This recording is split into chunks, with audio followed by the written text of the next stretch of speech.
असतो मा सद्गम्य तमसो मा ज्योतिर्गम्य मृत्योर्मा मृतम गम्य। हर एक चेहरे पर खुशी, उमंग, उत्साह और आनंद, सबने अपने अपने घरों को सजाया है। कार्तिक मास की अंधकारपूर्ण रात्रि को प्रकाशित करने हेतु सबका हृदय उत्साहित है, लालायित है। और यूं कहूं कि उस अंधकारपूर्ण रात्रि को प्रकाशित करने हेतु इस भाव से कि हमारे घर आज पुनः लंका को जीत करके, रावण का वध करके प्रभु श्री राम हमारे घर में आएंगे, इस भाव से सारे घर को, प्रत्येक गली को सजा दिया है दीपकों से, और सजा देंगे दीपकों से। दीपक की वह लो इस तरह से जलेगी कि सारा संसार प्रकाशित हो उठेगा। साथियों, दीपावली के पावन पर्व पर आपको आपके परिवार सहित गुरुकुल धाम की तरफ से ढेर सारी शुभकामनाएं प्रेषित कर रहा हूं। आज मैं आपको पढ़ाने नहीं आया हूं, बल्कि इस इतने प्यारे पर्व के विषय में थोड़ी सी गूढ़ रहस्यात्मक बातों को सुलझाने आया हूं, या कह लीजिए कि थोड़ी सी बात करने आया हूं इसके विषय में, ताकि आपकी चर्चा का स्तर जो है वो बहुत उच्च स्तर का हो सके। एक शिक्षक की भावना हमेशा यह रहती है कि मेरा जो विद्यार्थी है अथवा मुझे जो सीखने वाला है उसकी चर्चा का स्तर सुधरे। तो आइए आज दीपावली के कुछ रहस्यात्मक सवालों के, या ये कह लीजिए कि दीपावली से जुड़ी हुई रहस्यात्मक तथ्यों के विषय में बात कर रहे हैं। सबसे पहली बात तो कि ये पर्व सब पर्वों का राजा है।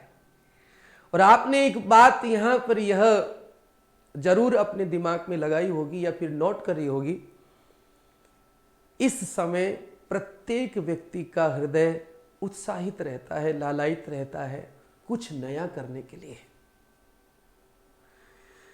और ये बड़े मजे की बात है कि ऐसा कोई भी पर्व नहीं है जिसमें हम अपने पूरे घर को इस तरह सजाने की कोशिश करते हो कि हमें यह लगता है कि यार मेरा घर सबसे खूबसूरत दिखाई पड़े।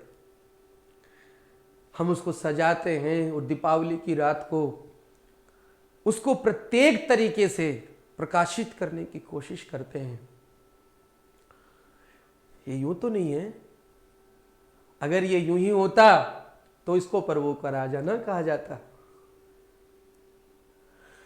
आते ही मैंने जो पंक्ति या जो मैंने श्लोक बोला या मंत्र बोला, असतो मा सद्गमय तमसो मा ज्योतिर्गमय। तमसो मा ज्योतिर्गमय, अंधकार से प्रकाश की तरफ जाना या अंधकार से प्रकाश की तरफ जाने हेतु जिस किसी का हृदय तत्पर हो जाता है, तैयार हो जाता है, या यूं कह लीजिए कि अंधकार से प्रकाश की तरफ जाने की तलब जिस हृदय में पैदा हो जाती है, वो हृदय उमंग, उत्साह और आनंद से भर ही जाता है। साथियों, मैं पूरी बात करने वाला हूं आपसे। इससे जुड़ी हुई कथाएं पुराणों में क्या क्या हैं, उन कथाओं को आपके साथ कैसे जोड़ा जाएगा कि वो कथाएं सार्थक हो जाएंगी। तो चाहूंगा कि बहुत सारे मैटर को थोड़ा संक्षिप्त करके आपके सामने प्रस्तुत कर दूं, ताकि आपके दिमाग में जुड़े हुए सारे सवालात, अथवा ये कह लीजिए कि दीपावली का पर्व आपके लिए और ज्यादा महत्वपूर्ण सिद्ध हो जाए। याद करिए, जब आप शुरुआत में जब दीपावली के लेख को लिखते थे, दिवाली का लेख जब आपको दिया जाता था किसी टीचर्स के द्वारा कि दिवाली के ऊपर लेख लिखना है, तो आप किताबों में से, पासबुक्स में से देखते और कारण ये बताते कि इस दिन प्रभु श्री राम रावण का वध करके और वापस अयोध्या में आए थे, इसलिए लोगों ने पूरे ग्राम को, पूरी अयोध्या को दीपकों की रोशनी से सजा दिया था, ताकि प्रभु श्री राम को कोई किसी तरीके की परेशानी ना हो, तकलीफ ना हो। अंधेरे में आएंगे, कांटा नहीं चुभ जाए, पत्थर नहीं चुभ जाए। तो पूरा अयोध्या रोशनी में स्नान कर चुका था। तो फिर आपसे ये प्रश्न करता हूं मैं कि जब राम जी अयोध्या में वापस आए, इसके लिए दिवाली है, तो फिर लक्ष्मी जी की पूजा कैसे की जाती है? लक्ष्मी का पूजन क्यों है फिर वो धन त्रयोदशी या धनतेरस क्या है? फिर नरक चतुर्दशी क्या है? फिर दीपावली में लक्ष्मी जी की पूजा क्यों है? फिर दूसरे दिन गोवर्धन की पूजा कैसे है? उसके बाद वो भाई दूज मनाते हैं, वो क्या है? ये 5 दिनों का जो पर्व है, इसको हमने दिवाली कहा है। और दिवाली केवल एक ही दिन नहीं है, 5 जो उसमें 5 तरीके के जो त्योहार हैं, उसमें 5 पंच जो पर्व उसमें मिले हुए हैं, वो दीपावली के अंतर्गत शामिल होते हैं। चलिए शुरुआत कर रहा हूं मैं आपको पौराणिक कथाएं भी थोड़ी बता करके, पौराणिक कथाओं से भी थोड़ा वाकिफ कराऊंगा, और मैं कुछ आपको रहस्यात्मक तथ्य बताऊंगा जो मेरे श्री गुरुदेव भगवान से मुझे मिले हैं। चलिए, सबसे पहले हम बात कर रहे हैं कि हमारे पास में 4 युग हैं। कितने युग हैं दोस्तों? 4 युग। सबसे पहला हमारा युग है, ये कह लीजिए आप, सतयुग। दूसरा हमारा है त्रेता, तीसरा है द्वापर, और चौथा है कलयुग। ठीक है। त्रेता युग में प्रभु श्री राम हुए, श्री राम। ठीक है। तो यहां पर ये जो सत्य, अब आप ये कहते हैं कि राम जी वापस आए तो दीपावली मनाई गई, ठीक है, तो इसका मतलब ये क्या? ये पूरा सतयुग जो है, जिसको भविष्य पुराण ये कहता है कि 17,64,000 वर्षों का ये है, तो ये क्या बिना दिवाली के चला गया? अगर आप ऐसा कह देंगे तो आप बड़ी, जिसको कह सकते हैं कि गलत फहमी में रह जाएंगे, बड़ी गलत फहमी के शिकार हो जाएंगे आप। ये तो सतयुग बिना दिवाली की तो नहीं है। बहरहाल चर्चा कर लेते हैं, अपन वहां चलते हैं जहां हमें जाना चाहिए। देखिए, मैं ज्यादा आपको कथाओं में उलझाऊंगा भी नहीं। मुझे जो कहना है वो आप सबके लिए ऐसा कह लीजिएगा, अंत में जाकर के सुखदायी होगा, या फिर आपके हृदय में जाके समाहित हो जाएगा। ऐसा कहते हैं कि समुद्र मंथन हुआ, समुद्र का मंथन किया गया। मंदराचल पर्वत नाम से एक मंदराचल पर्वत को, मंदराचल पर्वत को समुद्र के बीच में स्थित किया गया, या ये कह लीजिए कि, और जो शेषनाग है उसको रस्सी के रूप में काम में लिया गया, और असुर और सुर माने देवता और दानव दोनों ने मिलकर के समुद्र का मंथन किया। तो उसमें क्या हुआ? उसमें ये हुआ मित्रों, ये कहते हैं कि जो त्रयोदशी का दिन है, एक एक मैं बता रहा हूं, त्रयोदशी का दिन है कार्तिक मास का, कार्तिक का महीना जो अभी चल रहा है, इस कार्तिक महीने की त्रयोदशी जो तिथि थी, जिसको धनतेरस कहते हैं, उस दिन भगवान धन्वंतरी, कौन? भगवान धन्वंतरी अमृत का कलश लेकर के, अमृत कलश लेकर के प्रकट हुए थे। ठीक है, अमृत का कलश लेके प्रकट हुए तो धनतेरस हो गई, और सब देवताओं को अमृत मिला। उसके बाद जिसको हम नरक चतुर्दशी कहते हैं, नरक चतुर्दशी, नरक चतुर्दशी जिसको कहते हैं, माने छोटी दीपावली, ये जो हमारा युग था ना द्वापर, इस युग में भगवान श्री कृष्ण ने नरकासुर नाम के दैत्य का वध किया था, नरकासुर का। ठीक है, और उनकी पत्नी थी सत्यभामा। ठीक है, किसकी? कृष्ण की पत्नी है सत्यभामा। और इस नरकासुर के पास 16,000 से भी ऊपर, 16,100 कहता है कोई, 16,000 से भी ऊपर स्त्रियां बंदित थी। ठीक है, उनको भगवान ने छुड़ाया था।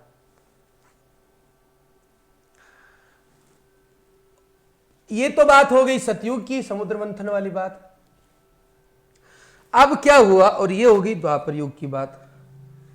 और त्रेता युग की बात क्या हो गई कि प्रभु श्री राम आ गए, राम जी भी आए। किस दिन आए राम जी भी आए? कार्तिक कृष्ण अमावस्या के दिन। देखिए 3 बातें यहां पर क्लियर हो गई हैं। क्या कि समुद्र मंथन से त्रयोदशी के दिन, कार्तिक कृष्ण त्रयोदशी के दिन जो है, यानी 13 के दिन भगवान धन्वंतरी अमृत का कलश लेकर के प्रकट हुए, तो धन त्रयोदशी हो गई, धनतेरस हो गया।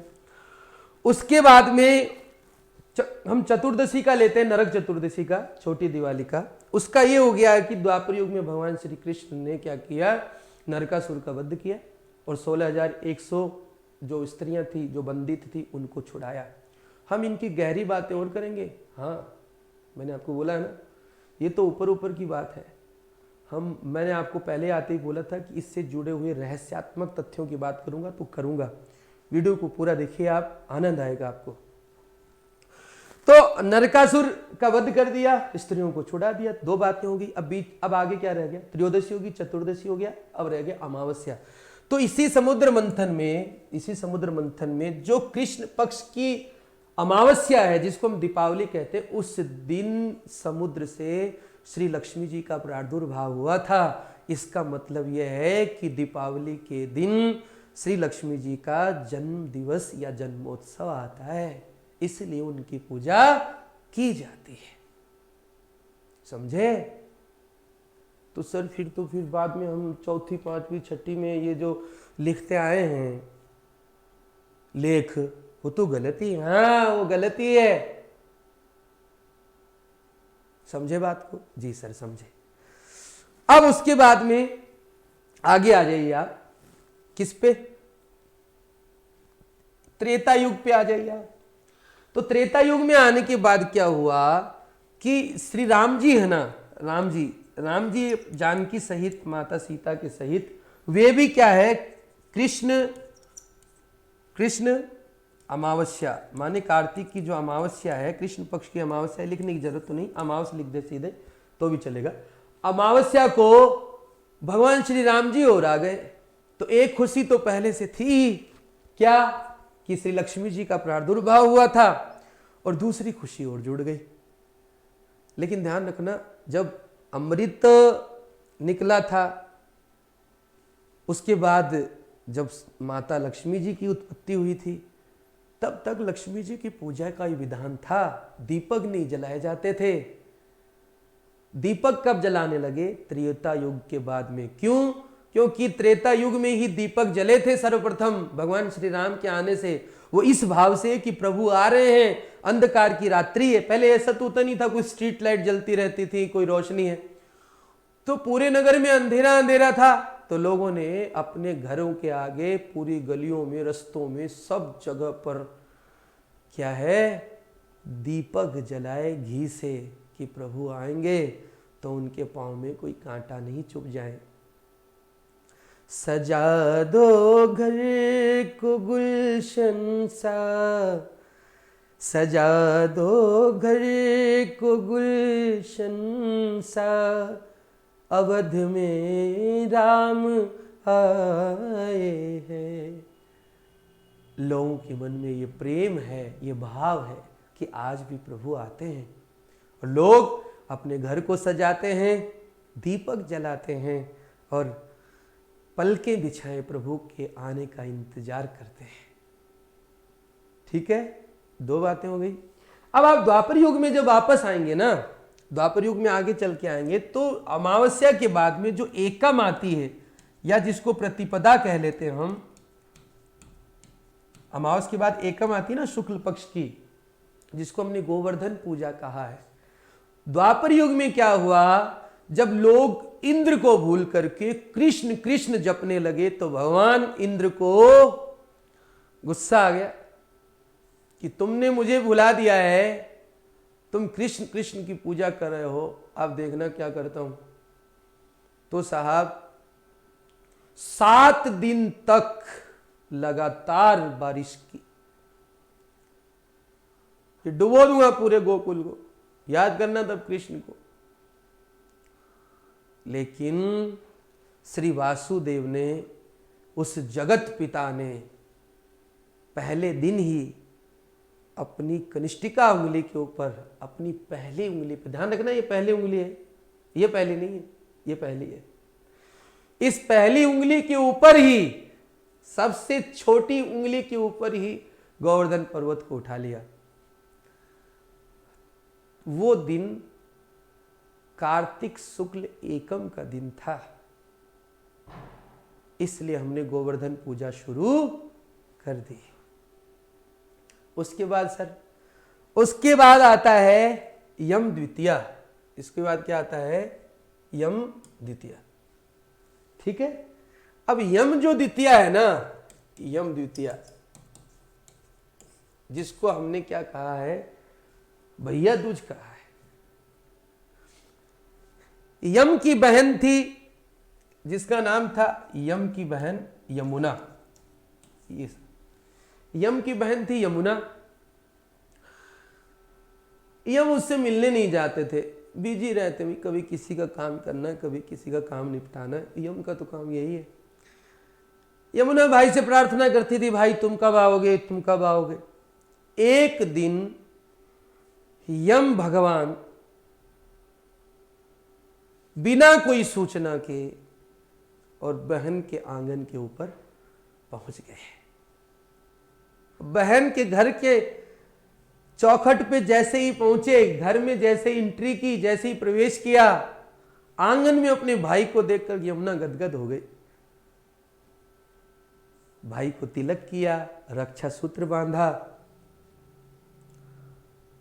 देखिए ये कुछ कुछ रक्षाबंधन से मिल रहा है ना, लेकिन दोनों में अंतर है, ध्यान रखना। क्या सर?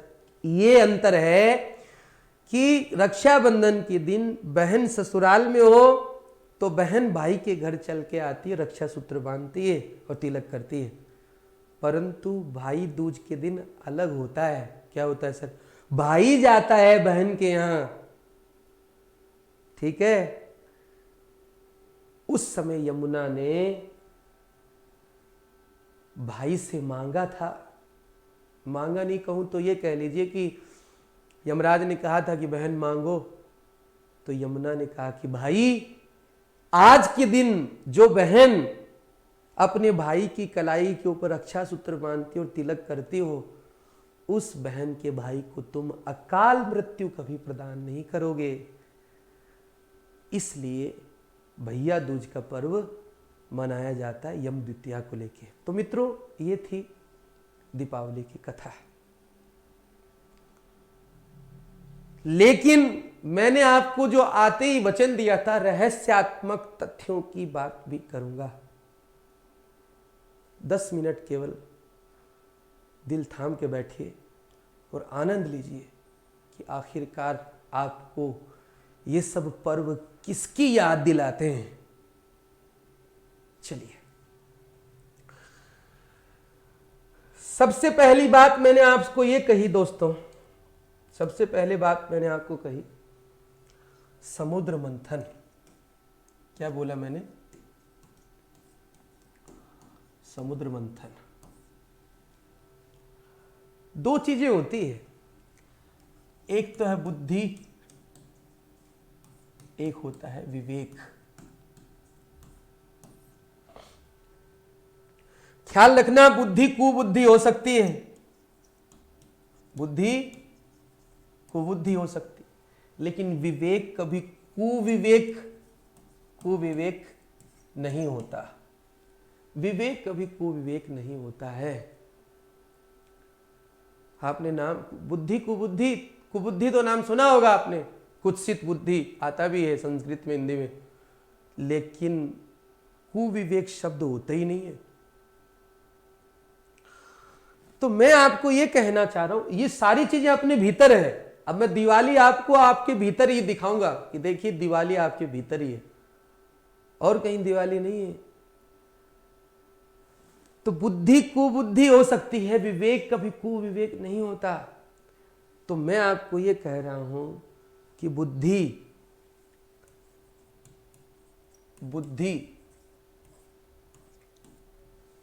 जब ध्यान की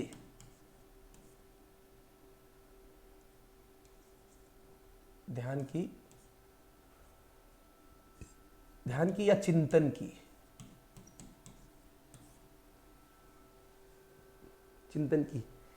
नेति से, नेति में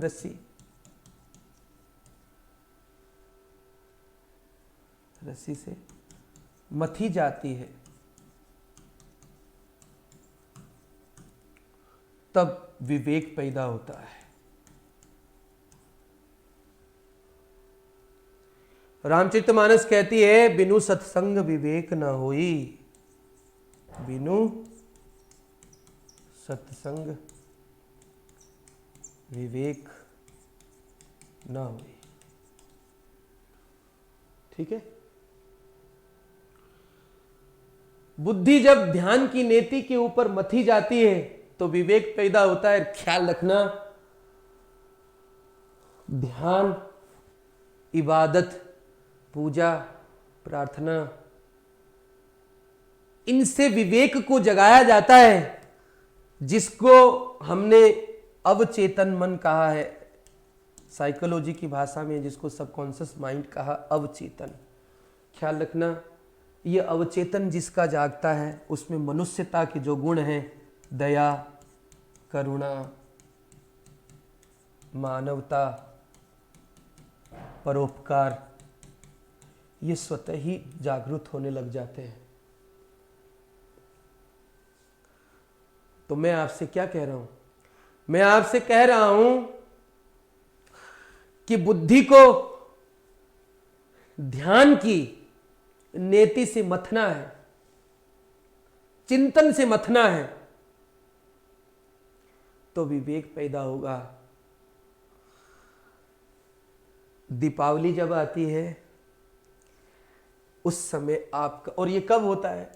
जब अहंकार को क्या की जाती है? अहंकार को जलाया जाता है, अहंकार का खात्मा होता है। अहंकार जब खत्म हो जाता है तब। और आपको पता है रावण कौन है? रावण अहंकार है। रावण कौन है? अहंकार है। रावण को मार करके राम जी आते हैं वापस अपने घर में, तब दीपकों का प्रकाश नजर आता है। तो जब आप अपने अहम को मारेंगे, अहम जैसे ही मरेगा वैसे ही क्या होगा? आप ध्यान में उतरना शुरू करेंगे। और ध्यान में आप जैसे ही उतरना शुरू करेंगे, आप अपने ही घर में, जैसे राम जी अपने घर में आए ना, आप अपने ही घर में आ जाएंगे। अपने ही घर का मतलब आपका ध्यान अब किसी और की तरफ नहीं है, अपना ही घर, मतलब जहां से आपने जन्म लिया है, परमात्मा के जिस घर से आप आए हैं वही आपका असली घर है। उसकी याद आपको आ जाएगी, उसके दरवाजे पे आप खड़े हो जाएंगे।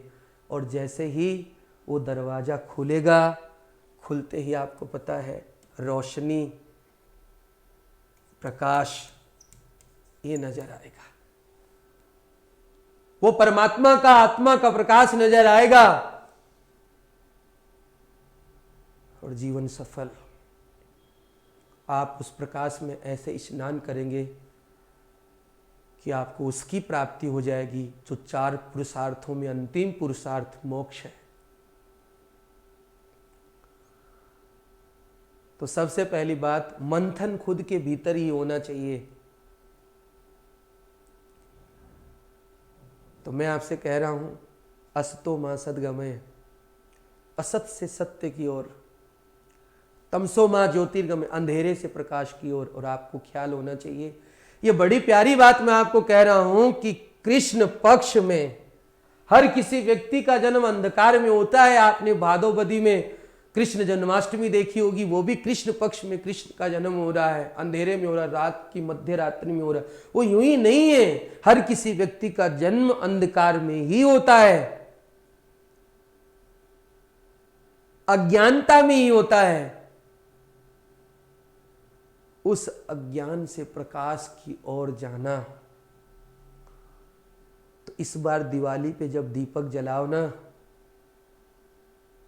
तो दीपक जलाने के साथ साथ अपने भीतर की लौ को भी जलाने की कोशिश करना, अपने अहम रूपी रावण को मारना। तब तुम्हें तुम्हारा प्यारा उस आलोक में, उस प्रकाश में तुम्हें अपना प्यारा, तुम्हारा प्रीतम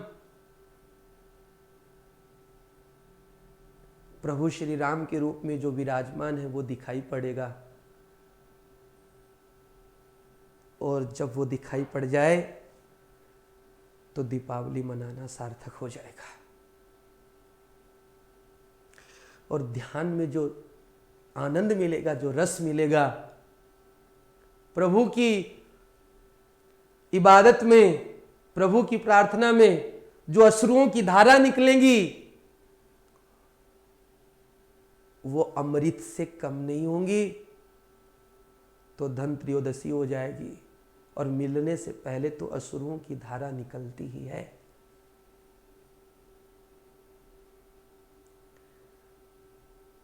और जब विवेक रूपी संपदा तुम्हें मिल जाएगी, तुम्हारा आत्मदर्शन तुम्हें हो जाएगा, उस दिन तुम्हें ऐसा धन मिलेगा, उस धन को खर्च करने का कोई उपाय नहीं है। मीरा कहती है ना, पायो जी मैंने राम रतन धन पायो, खर्चे नहीं चोर नहीं लूटे, दिन दिन बढ़त समायो, पायो जी मैंने राम रतन धन पायो। अगर तुमने ये पैसा मान लिया ना, तुम सोच रहे हो लक्ष्मी जी पैसे की बरसात कर रही हैं, वो पैसा नहीं दे रही वो। और ख्याल रखना, वो लक्ष्मी नहीं, महालक्ष्मी है। महालक्ष्मी और लक्ष्मी फर्क है बहुत ज्यादा। महालक्ष्मी मानी महान धन, जो कभी खत्म नहीं होता, उसको खर्च करने का कोई उपाय नहीं। जिन्हें मिला वे सदा के लिए अमर हो गए उस धन को पा करके। मीरा, हरिदास, नानक, कबीर, श्री रामचंद्र जी महाराज, श्री राधा कृष्ण जी महाराज, जिनको मिला, श्री बाबूजी महाराज, श्री लालाजी महाराज, वे साक्षात परमात्मा हैं। हिंदुस्तान एक ऐसा देश है जिसमें हर पर्व के ऊपर प्रत्येक व्यक्ति को यह छूट दी जाती है, स्वतंत्रता दी जाती है कि तुम मुड़ो और तुम्हें उसकी याद आ जाए उस पर्व के बहाने। लेकिन हमने कितनी दीपावलियां मना ली है, लेकिन हमारे ध्यान का दिया अभी तक जगा नहीं, हमने ध्यान के दिए को जगाया नहीं। ख्याल रखना, ऐसा यदि नहीं किया तो दिवाली निरर्थक हो जाएगी, उसका कोई मायना नहीं रह जाएगा। सर, नरकासुर का भी बता दीजिए, बता रहा हूं। भगवान श्री कृष्ण ने 16,100 रानियों को छुड़ाया नरकासुर का वध करके। ख्याल रखना, जब तुम अपने भीतर बैठी हुई उस शैतान प्रवृत्ति को, या ये कह लीजिए कि जो अधोगामी वृत्ति है आपकी, जो आपको संसार में लगा रही, उसको खत्म कर दोगे तो आपकी जितनी योनियां हैं जिसमें आपको जन्म लेना पड़ेगा, सब खत्म हो जाएंगी, सब। और तो और, जिस प्रकार 16,100 रानियों को भगवान श्री कृष्ण ने अपने पास ही रखा, उसके बावजूद वैसे ही इस संसार में समस्त प्राणी तुम्हारे अपने हो जाएंगे। तुम्हारे अंदर ऐसा भाव पैदा हो जाएगा, तब वो चीज सार्थक होगी। वसुदैव कुटुंबकम, मानी पूरी पृथ्वी ही मेरा परिवार है। तुमने कोशिश नहीं की, बस तुम्हारे भीतर का दिया जग गया, स्वतः ही वे तुम्हारे अपने हो गए। और ऐसा व्यक्ति ही गोवर्धन पर्वत रूपी पूरी की पूरी जिम्मेदारियों को, इस संसार की पूर्णतः जिम्मेदारियों को पूरा करता है। हर प्रकार से अपनी जिम्मेदारी को अपने ऊपर उठा लेता है, उसको आभास भी नहीं होता। ये संसार उसकी छोटी सी उंगली के ऊपर ही नाचने लग जाता है और वो सबकी रक्षा करने वाला होता है। जैसे हमारे संत हुए हैं, हमारे श्री गुरुदेव हुए हैं, और वे ही सबका कल्याण करते हैं। बस आभास उनको ही होता है जो उनके सानिध्य में है।